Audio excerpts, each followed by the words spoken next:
ini Bu? Ini waktunya juga sudah mau ini, mau habis. Kita mulai di bagian lisan yang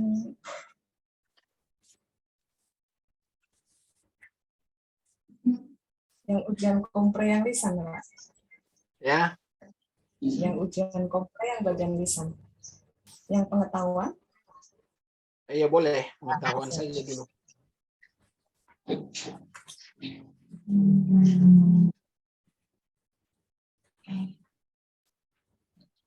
Jadi Pak Ismail ini siap-siap. Jadi nanti setelah ini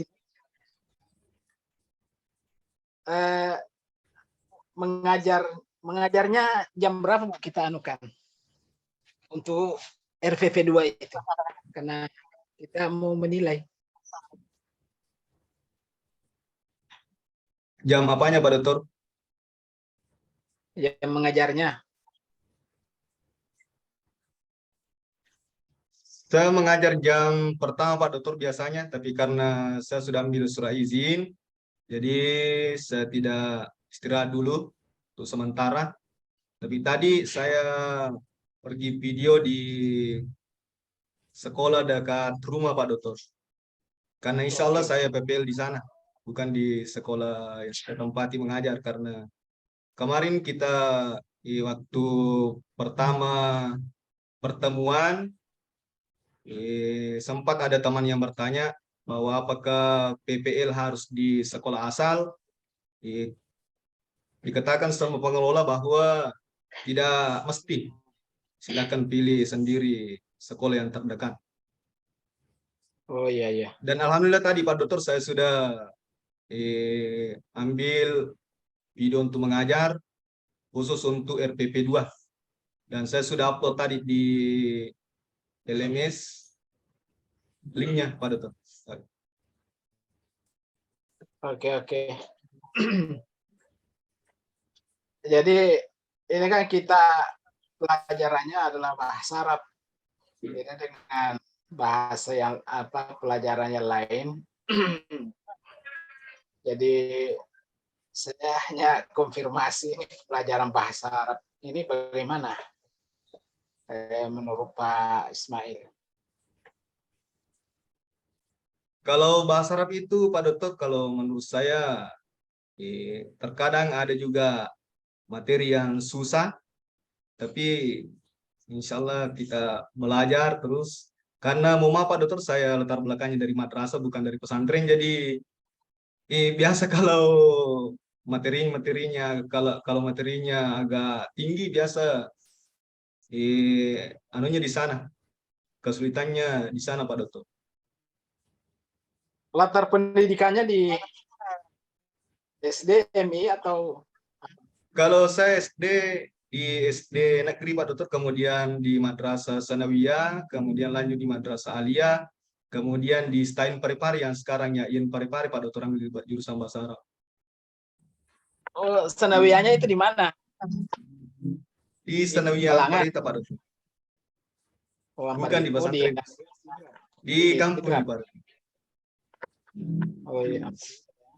Aliyahnya juga di Amparita. Kalau sekarang mengajar Pak Dokter di Amparita di Madrasah Aliyah, kemudian di MTS Negeri 2 Sidrap Pak Dokter. Tapi data saya di MTS Negeri 2 Sidrap sekarang. Jadi di samping saya mengajar di MTS, saya juga mengajar di Madrasah Aliyah Pak Dokter. Iya. Ini kan bahasa Arab selalu dikatakan oleh yang pelajar-pelajar yang lain bahwa bahasa Arab itu susah sekali. Bahkan ada yang menghindari bahasa ini. Kira menurut Pak Ismail, kenapa kira-kira begitu sampai dia mengatakan begitu? Mungkin kita seorang guru belum bisa memberikan metode yang terbaik kepada anak didik kita, sehingga biasa memang Pak Dokter saya melihat siswa yang agak apa namanya, tidak semangat kalau mau masuk jamnya bahasa Arab. Karena dia menganggap bahwa bahasa Arab itu pelajaran horor.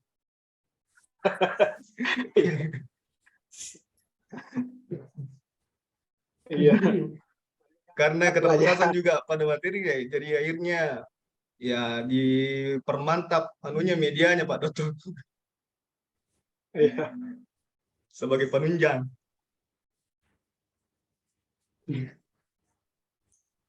Jadi mungkin dari Ibu Atik, silakan Bu, dari ini. Terima kasih Pak Dokter. Saya menyambung dari cerita Pak Dokter.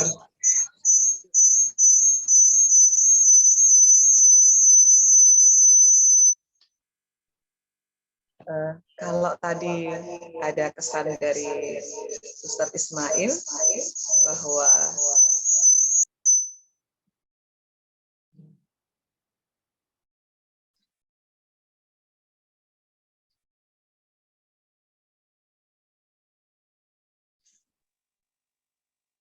halo,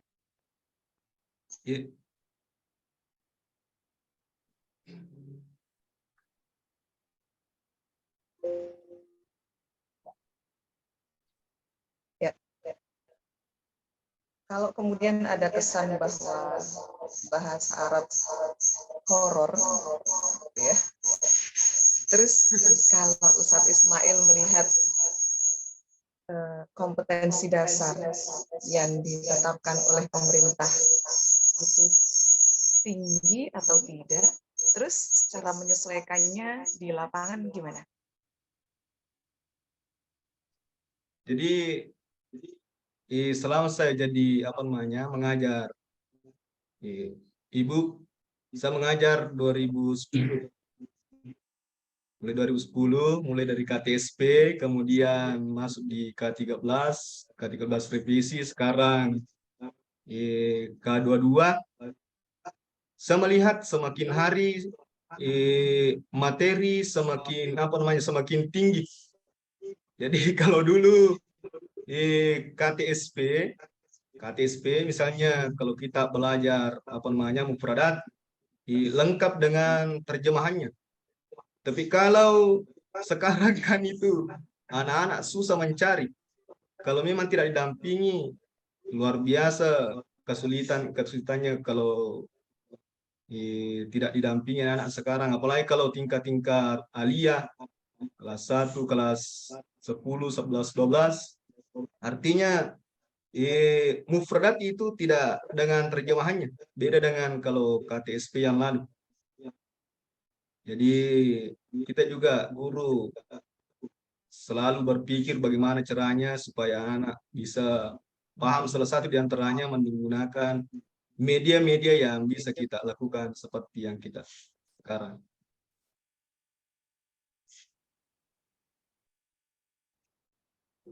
Jadi kalau Ustadz Ismail memahami dalam tujuan pembelajaran harus ada unsur ABCD, gitu, terus melihat di lapangan kondisinya seperti itu menerapkan konsep ABCD-nya jadi bagaimana? Kalau saya Pak Bu pribadi, saya kondisikan saja. Kalau misalnya memang harus dilaksanakan itu sesuai dengan situasi, karena saya mengajar di MTS negeri misalnya, ada pembagian kelas, ada A, B, C, D sampai F. Kalau kita masuk di kelas F, beda sekali dengan kelas A. Jadi biasa, beda suasana kelas, beda juga cara kita mengajar. Misalnya kalau di sekolah saya, Bu, Pak Dokter, yang tinggi itu apa namanya? Misalnya kelas 7A, kelas 7B itu dikumpul semua di situ yang pintar-pintar, kemudian di C sampai F itu pokoknya semua yang sudah di situ dikumpul semua yang standar-standar di situ, di kemampuannya dikumpul semua, jadi kita guru bisa merombak kembali itu apa namanya di RPP kita. Ketika kita masuk di A, masuk lagi di F, itu tidak bisa digunakan di F yang kita gunakan di A karena kemampuan siswa yang apa namanya yang jauh berbeda. Terima kasih. Terus sekarang kalau misalnya kasusnya setiap kelas berbeda-beda. Terus kemudian kita sebagai seorang guru harus bisa menyajikan soal yang sifatnya harus hot.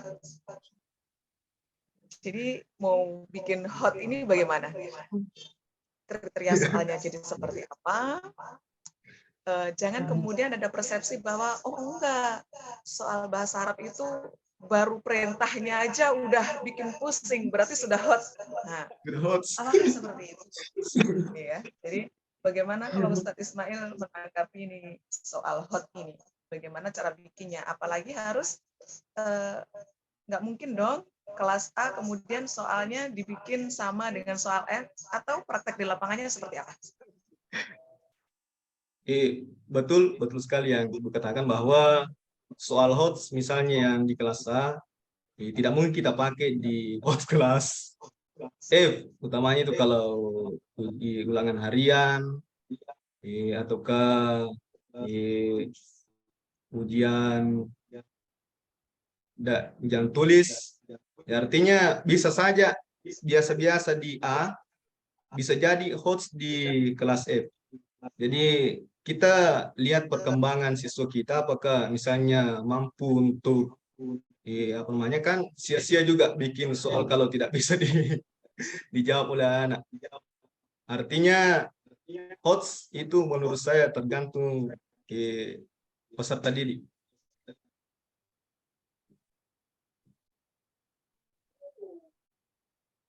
Kalau contohnya yang bikin beda apa? Kalau menurut standarnya Ustadz Ismail, contoh soal yang hot itu kira-kira yang seperti apa? Misalnya ada di Misalnya, KD 3.2 ya, yang biasanya ada menganalisis gagasan, KD-nya kalau nggak salah bunyinya seperti itu. Misalnya terjemahan misalnya. Kalau HOTS misalnya kita mau menampilkan soal terjemahan, bisa saja kita memberikan soal apakah maksud dari bacaan di bawah ini supaya anak-anak diajar berpikir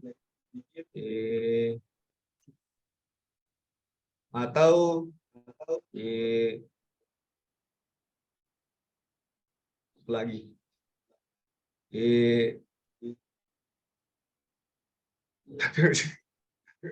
Ya, biasanya kaitannya dengan teks atau tata bahasa.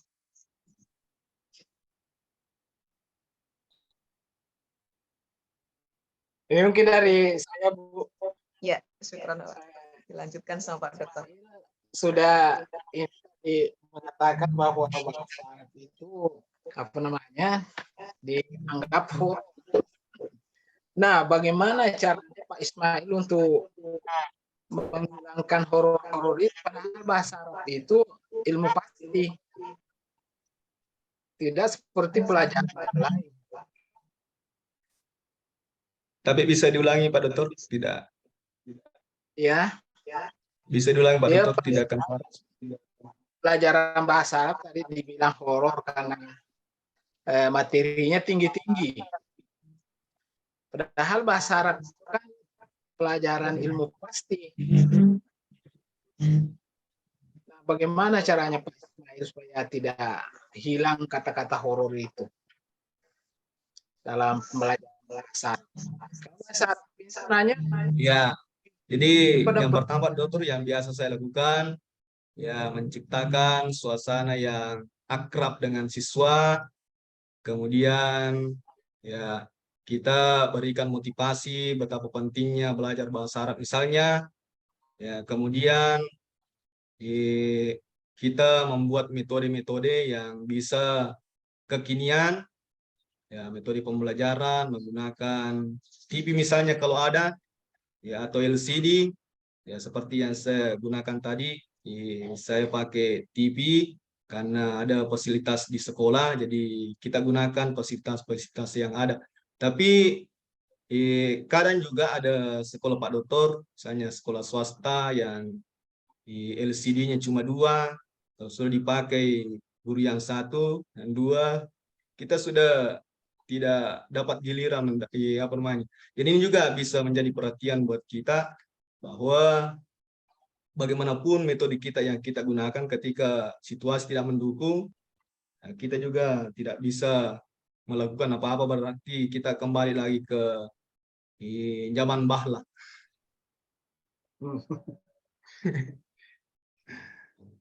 Ini Pak Ismail, pernahkah diidentifikasi masalah-masalah yang ada di kelasnya? Bahwa masalah apa sebenarnya yang ada di kelas dalam pelajaran bahasa Arab? Jadi saya biasa perhatikan anak-anak di mana letak kekurangannya, kenapa bisa anak-anak zaman sekarang itu bukan saja di bahasa Arab tentunya, ya semua mata pelajaran biasa guru-guru yang lain mengeluh. Nah, ternyata anak-anak itu sekarang kalau misalnya kita kaitkan dengan bahasa Arab, jarang sekali buka kamus misalnya, ya tapi hanya tergantung sama HP. Dan itu ya kita tahu sekarang bagaimana anak-anak ketika buka HP itu hanya mungkin 1% yang membuka pelajaran-pelajaran ketika buka HP. Jadi saya kira bukan saja di bahasa Arab, tapi semua mata pelajaran ya kita dapatkan seperti ini. Kalau khusus di bahasa Arab, saya lihat Pak Dokter, khususnya kalau kami memberikan apa namanya tugas untuk menghafal, utamanya kita kasih 1 minggu, 1 minggu ke depannya tidak bisa dihafal, dikasih lagi waktu, ya bahkan 1 semester pun ya biasa ada anak-anak yang belum menghafal. Artinya ini menjadi PR bagi saya maupun guru-guru yang lain, bagaimana caranya untuk apa namanya ya selalu memberikan motivasi anak-anak, karena saya yakin tidak ada anak-anak yang bodoh tapi cuma malas. Ya, jadi ini yang harus kita apa namanya kita pikirkan bagaimana supaya anak-anak bisa kembali rajin untuk membaca dan membuka buku. Kalau ini saya lihat dia anak saya di SD, kalau bahasa Arab dia justru lebih suka, disuruh tulis pun dia suka, dia sudah bisa menulisnya apa yang dikatakan dan bisa berbahasa Arab.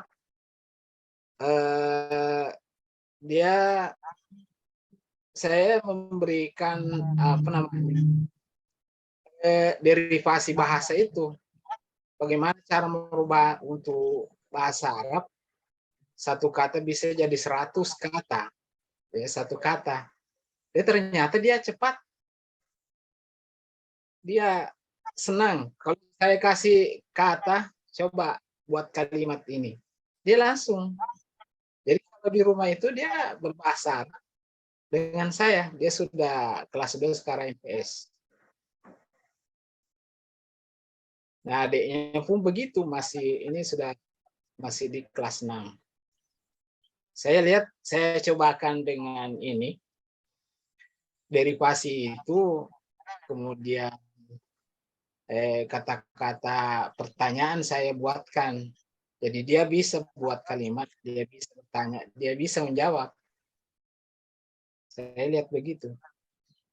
Baru saya tanya, bahasa Arab susah? Katanya enggak. Mungkin ada metode yang belum Nanti bisa kami contoh Pak Dokter. iya. Jadi saya terapkan di fiil itu kan ada damir yang mengikuti.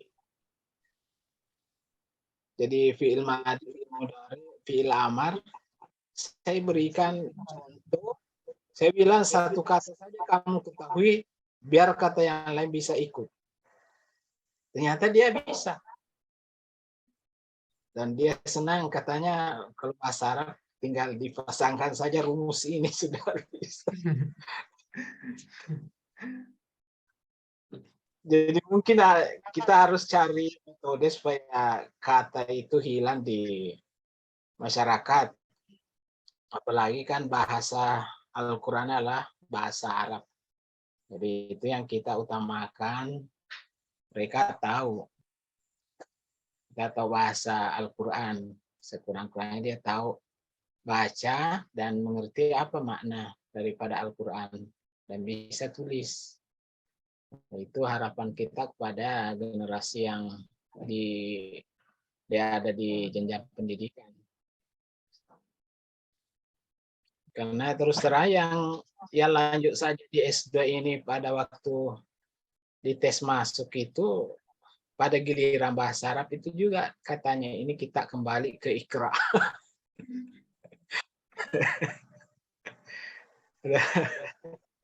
Ada kembali ke Iqra. Kesulitan utama itu Pak Dokter. Oke, jadi Itu juga yang mungkin menjadi Pak, kendala. sebutkan kendala dari siswa, apa kendalanya dari siswa. Juga yang Mungkin menjadi kendala Pak Dokter karena kita dituntut oleh kurikulum.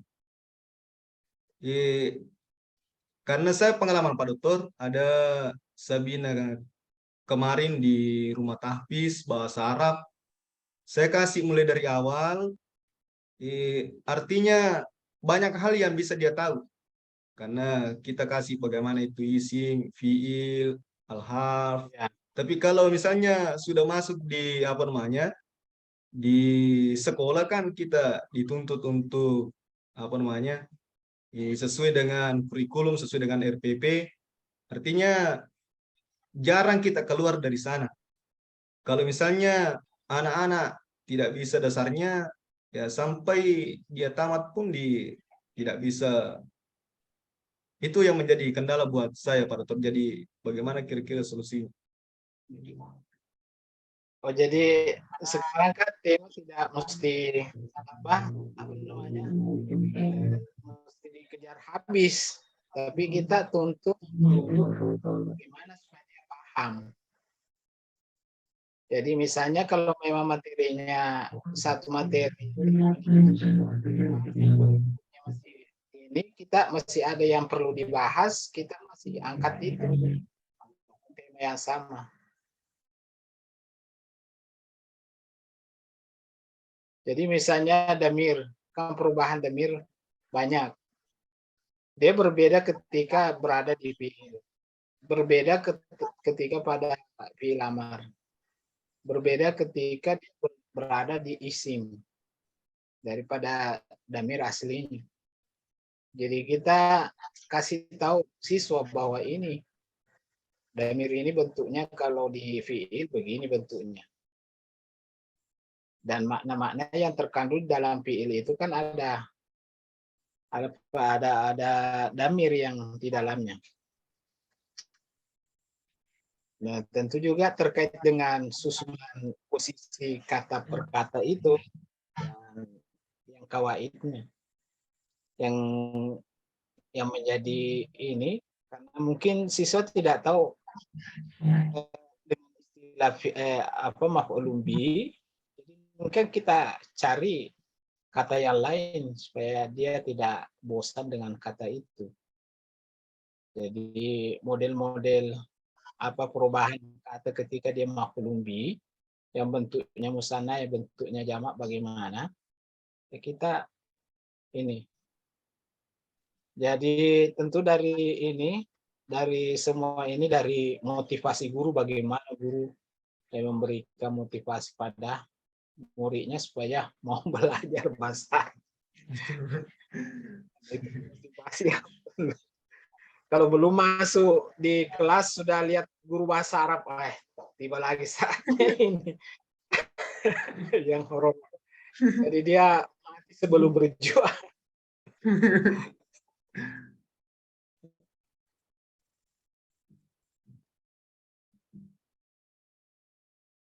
Mungkin dari Ibu Ati ada kali.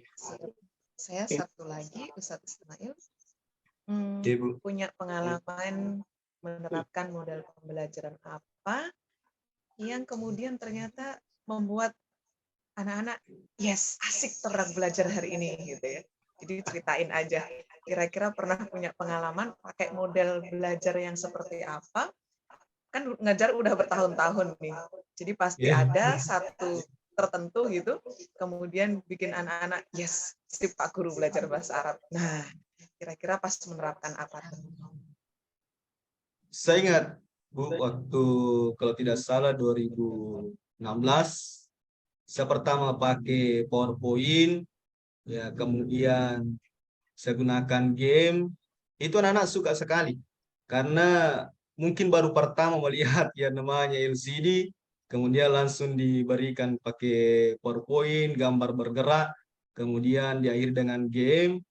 Itu anak-anak senang sekali, bahkan dia meminta tambah waktunya, padahal waktunya sudah berakhir.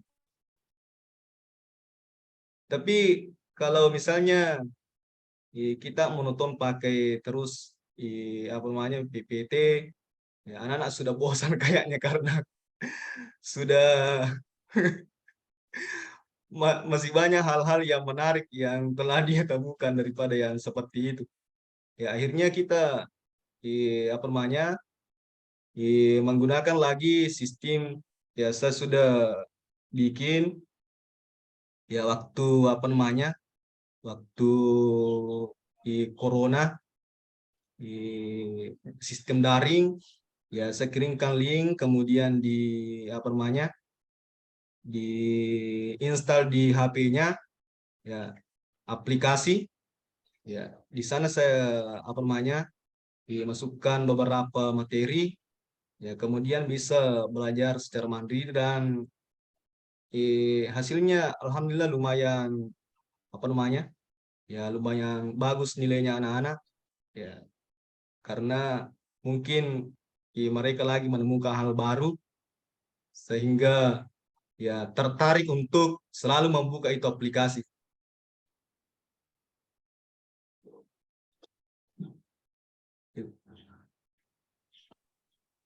Baik, Pak Dokter, itu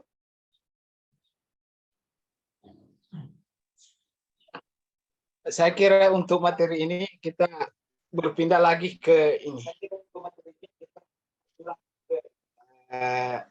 Materi Al-Quran ya. Kira-kira Pak Ismail kalau mau ini disuruh baca, disuruh milih surah apa yang dipilih?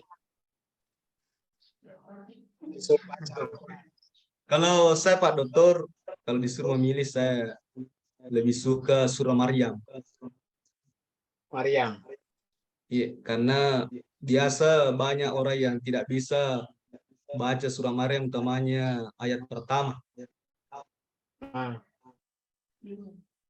Masih bingung dengan ayat pertamanya surah Maryam. ada disiapkan di situ. Kita sudah siap Al-Qurannya Pak Dokter. Oh iya. Silakan baca surah Maryam. juz berapa dia? A'udzu billahi minasyaitonir rajim. Bismillahirrahmanirrahim. Kafha ya ayn sad. Dzikru rahmati rabbika 'abdahu Zakaria إذ نادى ربه نداء خفيا قال رب إني وهن العظم مني واشتعل الرأس شيبا ولم أكن بدعائك رب شقيا وإني خفت الموالي من ورائي وكانت امراتي عاكرا فهب لي من لدنك وليا يرثني ويرث من آل يعقوب واجعله رب رضيا يا زكريا إنا نبشرك بغلام اسمه يحيى لم نجعل له من قبل سميا قال رب أنى يكون لي غلام وكانت امرأتي عاكرا وقد بلغت من الكبر عتيا قال كذلك قال ربك هو علي حين وقد خلقتك من قبل ولم تك شيئا قال رب اجعل لي آية قال آيتك ألا تكلم الناس 3 ليال سويا فخرج على قومه المحراب فأوحى إليهم أن سبحوا بكرة وأشيا Coba surah Sajadah.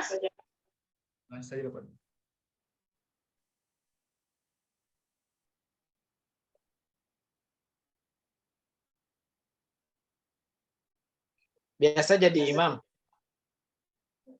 Iya, Pak Dokter. Berarti sudah hafal itu kalau mau lagi coba.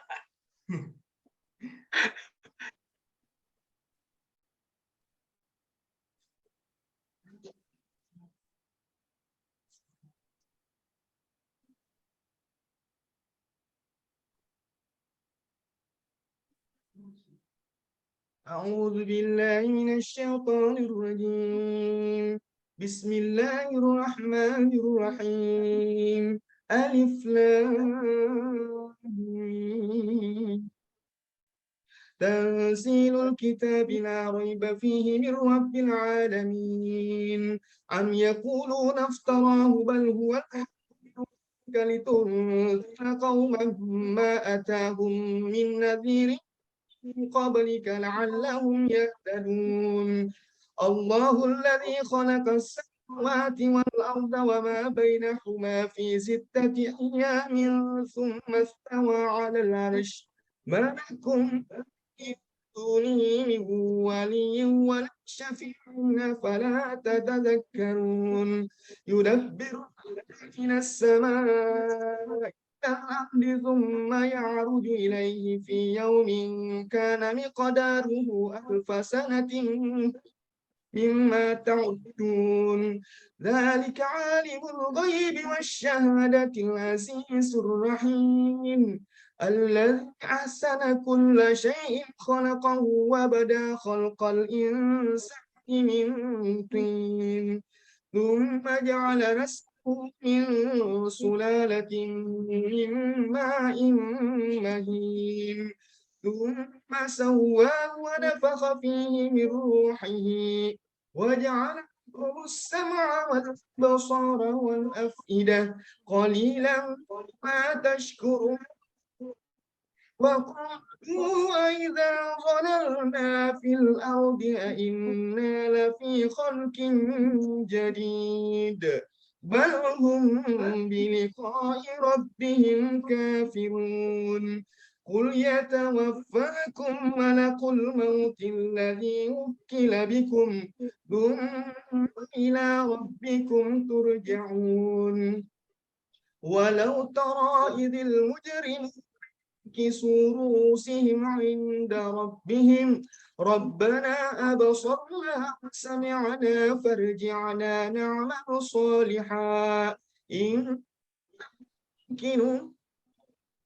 ولو شئنا لآتينا كل نفس هداها ولكن حق القول مني لأملأن جهنم من الجنة والناس أجمعين فذوقوا بما نسيتم لقاءكم هذا إن نسيناكم وذوقوا عذاب الخلد بما كنتم تعملون إنما يعمل بآياتنا الذين إذا ذكروا بها خروا سجدا وسبحوا بحمد ربهم وهم لا يستكبرون. Sadaqallahul azim. Sadaqallahul azim. Berapa juz hafalannya? Berapa?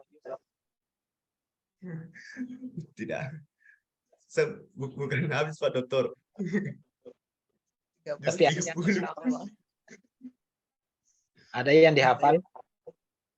Ya, Ada yang dihafal? sebagian surah Al-Mulk Pak Dokter. Sebagian. Iya. Biasa dipakai imam. Surah-surah pilihan. Mungkin dari Ibu Ati ada ini ada yang ingin dibacakan. Kalau bacaannya Pak Ismail ini alhamdulillah. Masya Allah. Ya, Masya Allah bagus ya. Mungkin Ibu Ati ada. Jadi setelah ini minta nanti saya bacakan ayat yang ditulis. Yang imlaknya Pak Dokter? Iya. Atau nanti saya Suaranya kayaknya terputus-putus. mungkin ada Bu Ati dibacakan surat atau bagaimana? Siap. Terus kemudian di imlak. Iya. Oke. Oh iya, tunggu. Ada. Tunggu dulu Pak Dokter mau tulis dulu Pak Dokter. Mau juga, hampir nih juga. Lagi beberapa detik lagi. Oh begitu. Nanti langsung disambung aja dengan imlaknya. Iya.